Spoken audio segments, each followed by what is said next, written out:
From the essay Quiet Backwaters by Bekizhant Legenov. At the time when I was overseeing Kazakh literature at the Central Committee, the most vivid and relentless target of merciless persecution was, first and foremost, the writer Ilyas Yesenberlin. Without fail, every time one of his books was published, a caravan of disgruntled petitioners would descend upon the committee. They submitted anonymous complaints containing remarks such as, "The title The Diamond Sword, and accordingly its content resemble a double-edged steel blade, a people's sword, pointed at neighboring countries. Glorifying the militant spirit of the Kazakhs is harmful and dangerous for our hospitable and peace-loving people." It gives the impression that the book was written not by a 20th century communist writer, but by a 15th century royal scribe at a Khan's court. The novel elaborately recounts the lineage and lives of Khans and sultans, the palace intrigues, while the hopes and struggles of ordinary people are completely disregarded. The author excessively praises Khans Janibek and Qasim, portraying them as visionary fighters for national unity. The author claims that Kazakhs allegedly played roles in the history of Egypt, Iran, China and Rus, thereby diminishing those nations, asserting Kazakh superiority, casting Kazakhs in opposition to others, and ultimately driving a wedge between peoples. He glorifies the senior Jews while diminishing the others, especially showing contempt for the junior Jews, denigrating its tribal heritage and dignity. I'm holding one of the most iconic books in the history of Kazakh literature, the Nomads trilogy by Ilyas Yesenberlin. Published in 30 languages across the globe, it has seen 50 editions and a total circulation of nearly 3 million copies. Yet, few know the arduous journey this book and its author had to endure before finally reaching the reader. It was subjected to brutal censorship, blocked from publication, and surrounded by a storm of denunciations accusing the author of nationalism and of romanticizing a feudal bourgeois past, accusations that ultimately took a toll on his health. And yet, the book prevailed. It became a bestseller, capturing the spirit of the Kazakh people's proud and heroic past. Ilyas Yesenberlin entered the annals of history as one of the most beloved and brilliant writers of his time, a true guardian of our culture and spiritual heritage.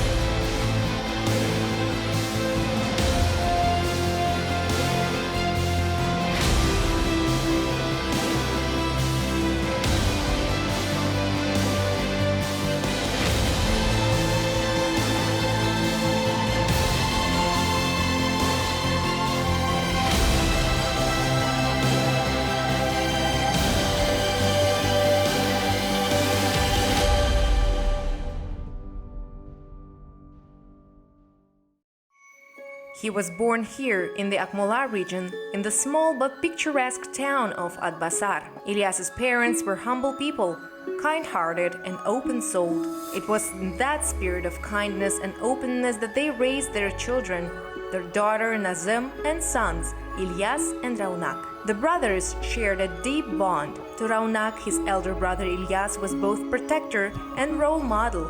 He used to say, "He is the most important person in my life." To Raunak, he was always the older brother, even though Ilyas was only 2 years his senior. I remember our father telling us how he once carried Raunak to school on his back, because they had only one pair of shoes between them. Ilyas carried him the whole way. It was a gesture of profound love. They truly adored each other, always looked out for one another, and supported each other throughout their lives. This house, now marked with a memorial plaque, still remembers the days when the Yesenberlin family lived here, filled with joy and laughter. Back then, it seemed that happiness would last forever.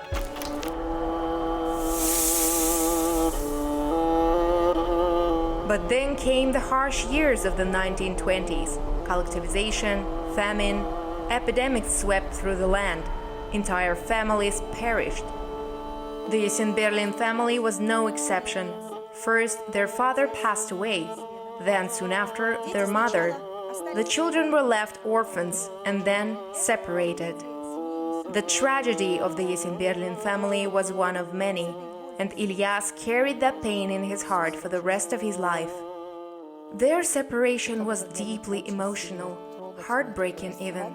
Sometimes they'd see each other a week later, maybe two. They would come running to visit, or they'd bump into each other on the street.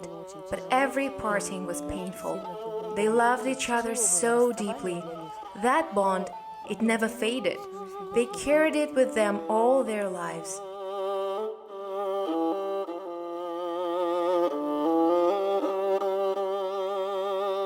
When their parents passed away, Raunak was taken in by an uncle.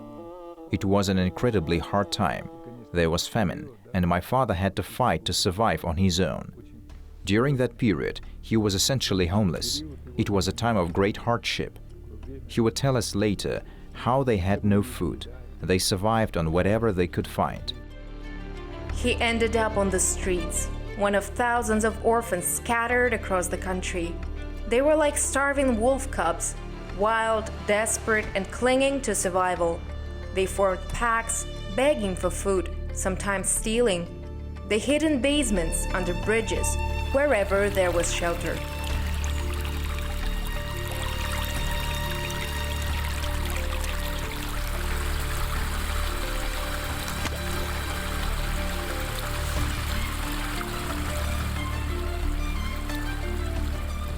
This is where Atbasar's homeless children often gathered. Along the river the locals called Zhabayka. When his parents were alive, he used to come here with friends to fish, to swim, to laugh. But now, this place had become his only refuge. There was simply nowhere else to go. In summer, fish from the Zhabayka kept him from starving. But when the cold set in, children would literally freeze to death on the riverbank. Their stiff, lifeless bodies were found almost daily. That same fate could have awaited Ilyas, if not for a miracle.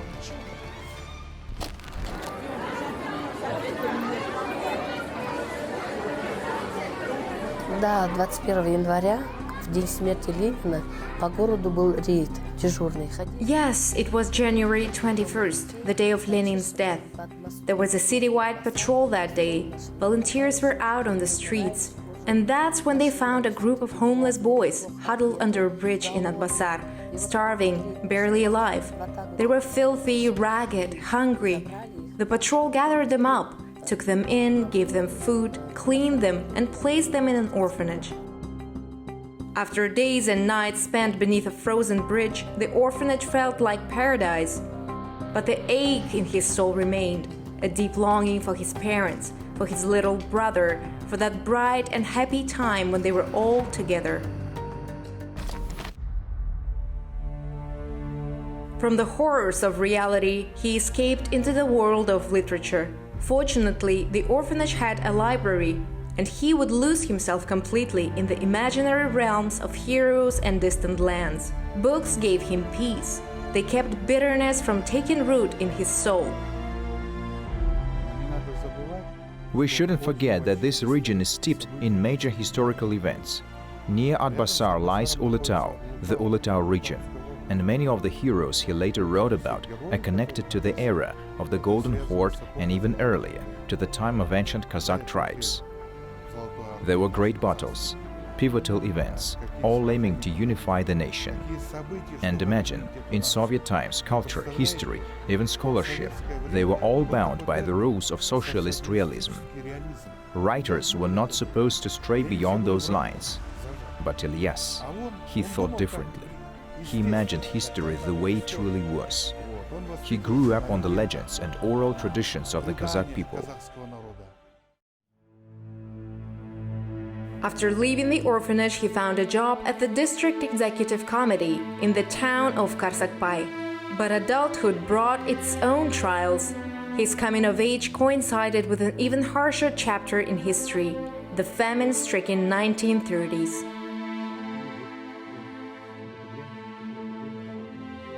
At that time, he worked for the district executive committee, helping the starving. He knew firsthand what those hard years were like. And as he would later recall, it was a terrifying time for Kazakhstan and for its people. But he did not break. He did not grow bitter. As a young man, Ilyas Yesenberlin devoted himself to learning and worked with honesty and determination. He enrolled in preparatory courses for university entrance and was later admitted to the Mining and Metallurgical Institute in Almaty. He was impossible to overlook among the crowd of students. His love for literature had given him a rich vocabulary and an elegant, articulate manner of speech. In 1937, during the First Extraordinary Congress of Soviets of Kazakhstan, the Congress that adopted the first constitution of the Kazakh SSR, Yesenberlin was elected as a delegate. Сегодня в 4 часа утра. At 4 o'clock this morning, without any declaration of war, the German armed forces attacked the borders of the Soviet Union. The news of Nazi Germany's invasion shattered all plans. The young Ilyas Yesenberlin could have stayed in the rear. Educated young women were urgently needed there. His talents as a writer could have served the front ideologically, inspiring and motivating soldiers through words. But he was ashamed to remain behind. A man must defend his homeland with a weapon in hand, Yesenberlin said, and volunteered for the front. Его отправили воевать под оборону Ленинграда, это Ленинградский фронт, это было такое страшное место. He was sent to fight in the defense of Leningrad, the Leningrad front. It was a terrible, terrifying place. As our father used to say, it was a real meat grinder. The fighting was brutal, and nearly 95% of the soldiers in his regiment were killed.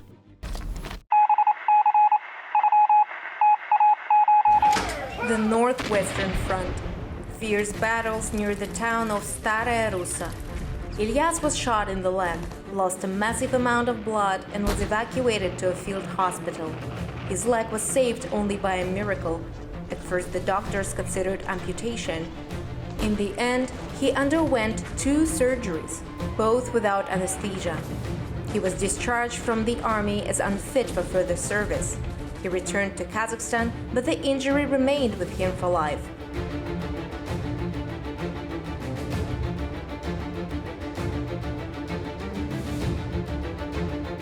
These are Yesenberlin's war medals for combat merit and for the defense of Leningrad. You'd think that after witnessing the war firsthand, he would write about it often, but he did not. The subject of war appears only once in his work, in the poem Aisha. He never shared his memories with anyone. They were too heavy, too frightening. Время военное, вы знаете, сюда. During the war years, as you know, many theaters were evacuated to Kazakhstan. That's when he worked at the Opera House, where he met Evgeny Brusilovsky. Even though he had trained as a mining engineer, his passion for the arts was undeniable. He had a powerful creative drive, as a poet, as a writer, and he was already beginning to show his talent in those years. After working briefly at the Opera Theatre, he was called into party work, partly due to his background as a former political officer and a committed party member. He went on to become an instructor at the Central Committee of the Communist Party of Kazakhstan. Along the River of Life, this book was written by Ilyas Yesenberlin's son. It is dedicated to the love story of his parents, Ilyas and Dilara. They met in Almaty after his return from the front. Dilara became the writer's first and only great love. He fell for her at first sight and immediately knew she was the one he had been searching for. И, как он всегда говорил, она была моей единственной, любимой. Эту любовь он сохранил на всю жизнь. As he often said himself, she was the only woman I ever truly loved. And that love lasted a lifetime. She wasn't just his beloved, she was his muse, his first and greatest. Even the poem he later published was dedicated to my dearest love, to my wife Dilara. Своей жене Диляре. Their life together truly resembled the course of a great river, at times wild and rushing, at times calm and steady. And the hardships began from the very start. Dilara initially rejected his proposal, not because she didn't love him, but to protect him. Her father, Hamza Jusupbekov, had been repressed because of his ties to Saken Seyfulin, a close friend and comrade who had been declared an enemy of the people.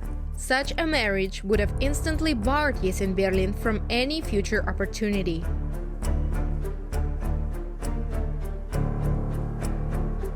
She lived with the stigma of being the daughter of an enemy of the people. And when they met, she told him at once, "I'm the daughter of an enemy of the people. You shouldn't waste your time." But Ilyas replied, "That means nothing to me, not when it comes to you." He wasn't afraid to tie his fate to hers. On the contrary, he did everything he could to help secure the release of her mother, who had been imprisoned as the wife of a so-called traitor. In 1949, just as he was appointed head of the organizational department of the Central Committee of the Communist Party of Kazakhstan, the past would catch up with him. And that's when it all began. How could this be, they asked. A party central committee official, an instructor, married to the daughter of an enemy of the people. В 1948 году отец, как директор филармонии, был направлен. In 1948, my father, then director of the Philharmonic, was sent to Moscow to take part in the 10-day festival of Kazakh culture and arts. He was responsible for the entire artistic delegation, the accommodations, logistics, and a number of organizational matters. But about a year after returning to Almaty, accusations began to surface, allegedly due to missing financial documents. They claimed there had been a shortfall, and investigators soon opened a criminal case. Так произошло, что следователи начали какое-то уголовное дело. He was sentenced to 10 years in the labor camps and was sent to work on the construction of the Karakum Canal, a place of forced labor in brutal, unbearable conditions. But after 5 years, in 1953, immediately following Stalin's death, he was released early. Not just released, fully rehabilitated. Мама осталась одна с 3 маленькими дочерьми. И, конечно, ей было очень трудно выживать. Ну, единственный, вот, кто в это время... Our mother was left alone with 3 small daughters. It was an incredibly hard time for her, just to survive. The only one who helped her through those years was my father's brother, Raunak. Even though he was struggling himself, he had lost his wife and was raising 2 young daughters alone, he still sent my mother 200 rubles every month from Russia. He would sometimes send parcels with warm clothes for the winter. He did everything he could to help.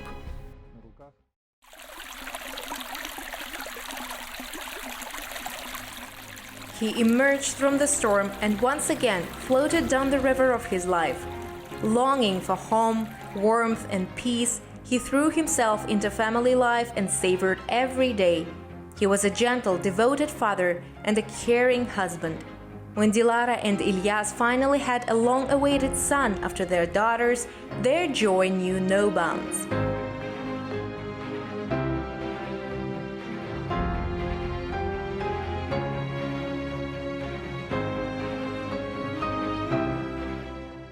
Despite the weight of the past and the lack of any career prospects, Yesenberlin was full of inspiration. He had longed to return to writing. During his imprisonment, he had worked through countless storylines and characters in his mind. His first work after release was the novel The Song of Men.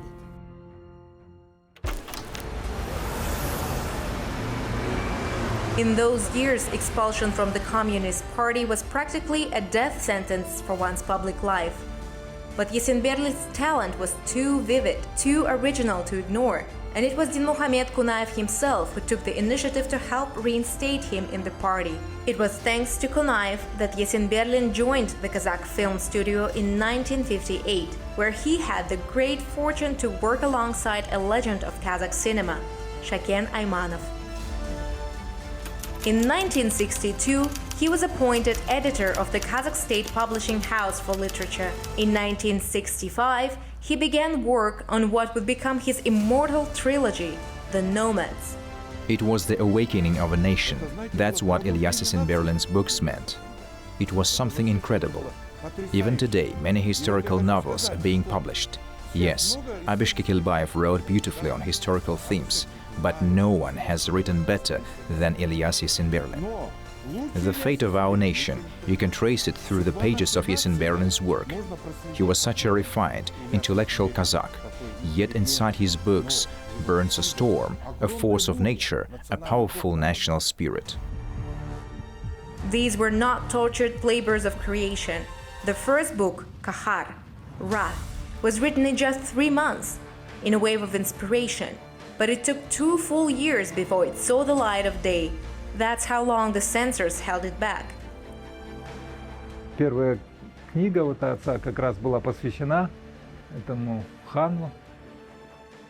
Yes, my father's first book was dedicated to Khan Kenisari Kasimov, and it landed like a bombshell, an instant bestseller. Сразу в один момент стало, в 3 дня эту книгу все раскупили, и она стала очень популярной. The entire first print ran sold out in just 3 days. Everyone wanted to read it. In villages, in cities, and overnight he became famous. Но в этот же период как бы началась такая травля, про него вышло нет. But at the same time, the backlash began. Several articles appeared in the newspapers claiming the book wasn't popular, that it distorted Kazakh history. Настоящие истории Казахстана. The second volume of the trilogy, Almaz Kılıç, The Diamond Sword, was met with no less hostility. Critics attacked everything, from the title itself to the novel's deep dive into what they labeled the feudal past of the Kazakhs. I remember how deeply it affected him. All those accusations eventually led to him being labeled a nationalist. People often forget. There was an outright ban at the time. The publication of the second and third books was suspended. It was an incredibly painful period for him. All he wanted was to tell the heroic history of the Kazakh people, to show that Kazakhs did have a rich and proud past. But back then, the official narrative claimed otherwise, that Kazakhs had supposedly jumped straight from feudalism into socialism, as if there had never been a real history. The harshest wounds were not inflicted by war, famine, or exile, but by the pens of fellow writers. He would spend sleepless nights after returning from meetings of the Writers' Union or after reading yet another poisonous article in the press. Let's talk about those articles. Who wrote them? It couldn't have been just some ordinary person, because Ilyas was a figure of real authority. You couldn't take him down easily. To undermine someone like him, you needed someone with power and an agenda. The people who wrote those attacks were not true intellectuals. They were the same kind of informants who once denounced Saken Seyfulin, Alikhan Bokikhanov, and Ahmed Baitursunov, men whose deaths they helped bring out. And after those great men were gone, these individuals began calling themselves the new classics. Then suddenly, a real classic appeared. And why was he a classic? Because he gave voice to the national spirit. That was Ilyas Yesenberlin. Мы сейчас знаем, что история тюрков, история казахов, кипчаков имеет огромные, да? Today we know that the history of Turkic peoples, of the Kazakhs, the Kipchaks, reaches back to incredibly deep, ancient roots. There was writing. The Turks had their own runic script. But in those years, during that era, hardly anyone knew this. Even Kazakhs themselves lacked a foundation to stand on. They need something to hold on to, a reminder that they were descendants of a great people, a mighty people with a heroic past, who had once defended and ruled the vast lands of the Great Steppe. He breathed life back into those heroes, Ablay Khan, Kenisari, and also Korkut Ata, Hasan Kaygı, Bukhar Jirau. They had always lived in the memory of the people. But to bring them together, to reconstruct that legacy in time and space, it was incredibly difficult. Были в памяти, да, народа, но именно вот скомпоновать их и все это вот показать в пространстве и во времени.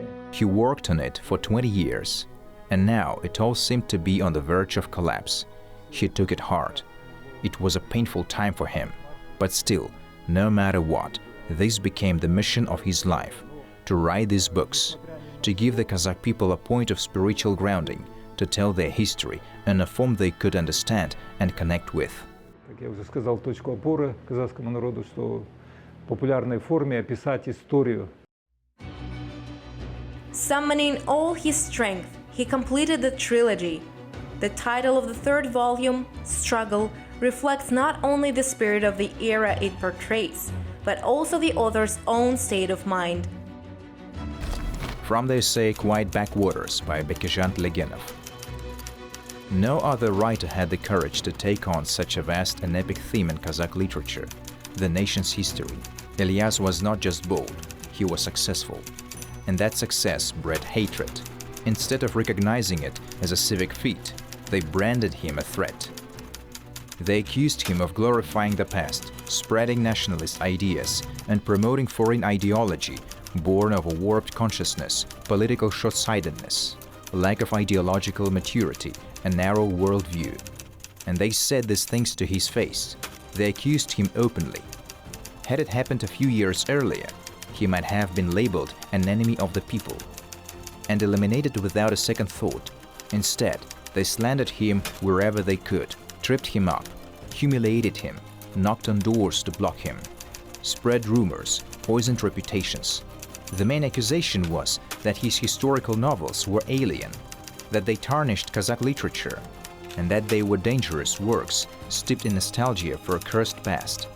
They demanded the books be banned.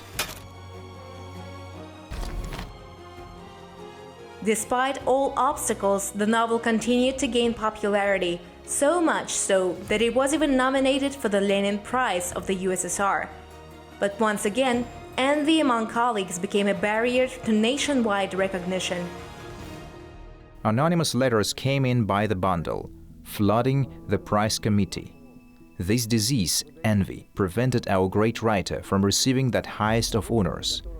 Still, the figures he brought to life, Ablay Khan, Abul Khair, Kenisari and others, stirred the soul of the Kazakh people. Let's remember, it wasn't only Ilyas Yesenberlin writing about history. There were also Anwar Alimjanov, Abish Kekelbaev, Mukhtar Magawin.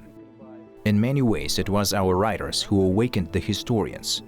And later, in 1975, came Olja Selemenov's seminal work, Az Iya, which turns 50 in 2025. It was the writers, I emphasize, who moved ahead of science, ahead of official narratives.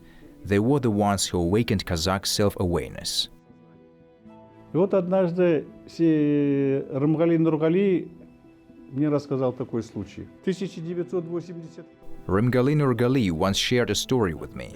He said that in 1982, he had been vacationing near Moscow at a retreat for writers and creative professionals. One evening, while having dinner, a well-known Bashkir poet, Mustai Karim, happened to walk by.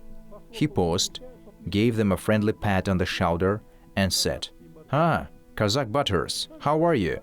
Но при этом, говорит, он вот эти вот слова, как казахские батыры, произнес с такой иронией. But Nurgali said there was a mocking tone in his voice, so he replied, "We're doing just fine, Bashkir Aga." Then he asked, "Why did you say it like that?" "Do we not look the part?" Mustai Karim responded, "Maybe you do, but let me tell you something that bothers me." Ну, один случай меня, говорит, настораживает. Какой случай? Я член комиссии по присуждению Ленинской премии. I'm a member of the Lenin Prize Committee, and I have just returned from Moscow. We were reviewing the works of two candidates. One was your Kazakh writer, Ilyas Yesenberlin, the other, Georgian author Nodar Dumbadze, and he continued. Yesenberlin's work was stronger, more complete, but Dumbadze had all of Georgia behind him. The hotel was overflowing with supporters. Your Kazakh brothers, on the other hand, showed up with a whole trainload of denunciations against Yesenberlin. One of the letters, he said, was even signed by the Secretary for Ideology, Sattar Imashев. Подписан, говорит, секретарем по идеологии Саттаром Имашевым. Yesenberlin never did receive the Lenin Prize he so clearly deserved. For all his work, he was awarded only the Abay Prize. From the essay Quiet Backwaters by Bekizhant Legenov. Thanks to Yesenberlin's books, a new creative era emerged in Kazakh literature, a cultural awakening that lifted our national consciousness to an entirely new level. Our responsibility was to guide that growth with wisdom, to protect and nurture this vital new beginning. Yet, at a time when our historical legacy was already on the brink of oblivion, the Culture Department of the Central Committee did the opposite. Instead of preserving our own history, we hindered it. We created obstacles for Yesenberlin, interfered with his work, and accused him of things he had never done. His most valuable work, the Nomads trilogy, was dismissed as an empty, talentless shell. Its meaning and significance were deliberately diminished.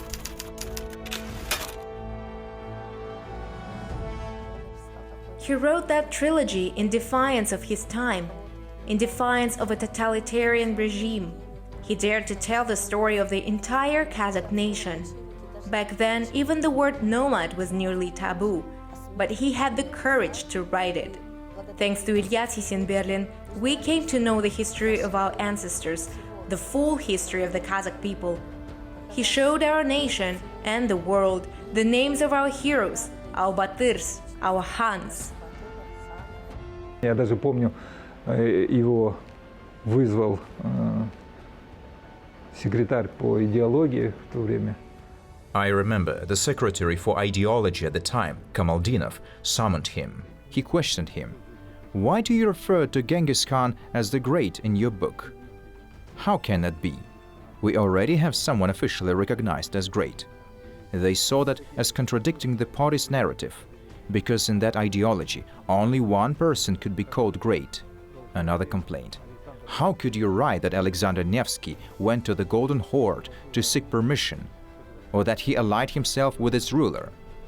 But we know from history Alexander Nevsky did, in fact, form an alliance with the Khan of the Golden Horde. Still, for party officials, this idea that Russia had once been subject to the Horde was shocking. Что Россия была под властью Золотой Орды. Ilyas Yesenberlin, a man with a deep sense of justice and a profound knowledge of history, was the first in the country to raise the issue of rehabilitating the figures of the Alash movement, as early as the 1960s. He even named his first grandson after the poet Maghjan Jumabayev. By doing so, he provoked yet another wave of criticism from the authorities. In 1975, pushed to his breaking point, Yesenberlin left the Writers' Union and dedicated himself entirely to literature.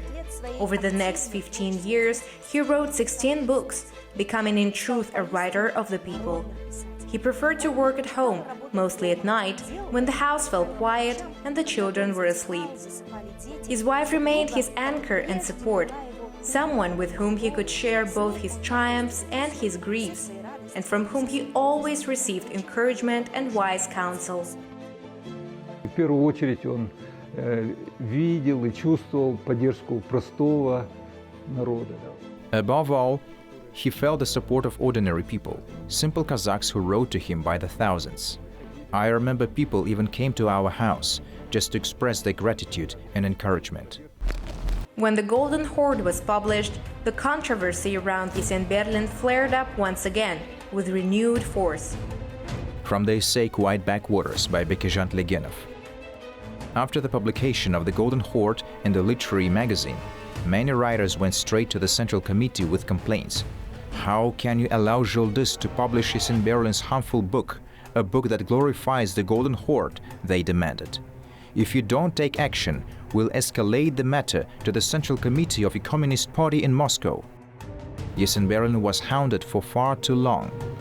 The Central Committee even assigned people to tally the number of books he had published. They calculated print runs, added up his royalties, and concluded that his motives were mercenary. A decade of hard work was reduced to a charge of profiteering. This man, a writer of monumental scale, who could have been a source of national pride, was worn down by our collective efforts to undermine him. In the end, we destroyed him. He died of a ruptured heart, walking the streets of Moscow defending the Golden Horde, even as he suffered a heart attack. The harassment, the constant attacks, the deep misunderstanding, all of it took a toll on his health. He died of a massive heart attack. His heart quite literally ruptured. That last year of his life, he was still fighting for the Golden Horde, just as he had fought for the Nomads before it. His entire life, it seems, was a struggle for these historical books. К сожалению, эта поездка его последняя. Он из Москвы не вернулся. Tragically, that trip to Moscow was his last. He never came back. It was October 1983. The golden autumn days in Almaty was serene and warm. The towering poplars stood like silent sentinels as we said our final goodbyes to a great man. Elders stood at the steps, gathered by his side, bidding him farewell. That was our last meeting with Ilyas Yesenberlin. Прощались с ним. Это был последняя встреча с великим человеком. Урок будущему, что такого не должно повториться, что нельзя завидовать таланту. This is a lesson for the future, that such things must never happen again, that one must never envy talent, that the will of the people, the spirit of freedom, the natural course of history cannot and must not be stopped. History moves forward, as it should. Each generation refines and strengthens the legacy of the one before it. And in that sense, Ilyas Yesenberlin captured in his works the very dream of his people. The contribution of Ilyas Yesenberlin to the preservation of our history is immeasurable. To this day, he remains the most widely read author in the history of Kazakh literature. But the question remains, do we honor his memory as he truly deserves? One of his closest friends, Olja Suleimanov, wrote a formal appeal to the president, calling for Yesenberlin to be awarded the title Khalik Qahramane, Hero of the Nation. And I believe this appeal is not only timely, but deeply just. Because despite writing The Nomads and the Golden Horde, he received no national award. None at all. Я обеими руками. Халық қаһарманы. Кто қаһарман? I would raise both hands in support. Khalik Qahramane. Who else is a hero of the Kazakh people if not Baurjan Momashule? And who else if not Ilyas Yesenberlin? He knew what awaited him, and still, he took it upon himself to write those historical novels. И поэтому я думаю, что имя Ильяса Yesenberlina будет жить. That is why I believe the name of Ilyas Yesenberlin will live on for centuries, as long as the Kazakh national idea endures. He lived a life of dignity and brilliance, a life that can serve as a powerful example for generations to come, a life of service to his homeland, a life of service to his people. Служение Отечеству, служение своему народу.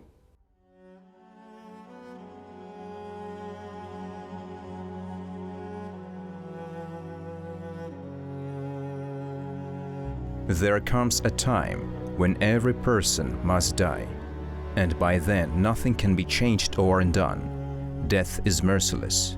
It always arrives too soon, even if one lives to be 100. If death had a soul, it would be ashamed of the curses humanity hurls at it. But no matter how long one lives, there are always dreams left unfulfilled. In the memory of God and mankind, a life is not measured by its length, but by the deeds that fill it.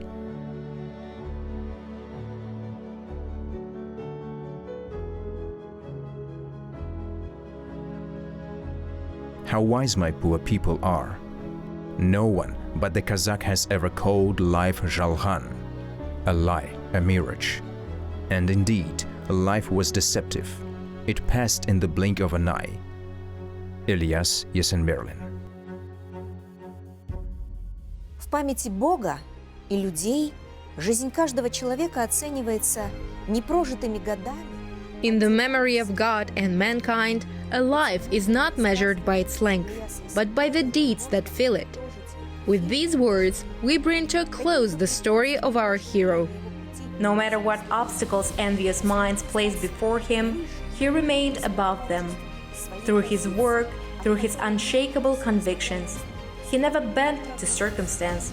He refused to write empty propaganda in service of ideology. Instead, he poured onto the page what truly stirred his soul. That is true talent. That is timeless genius. That is eternity.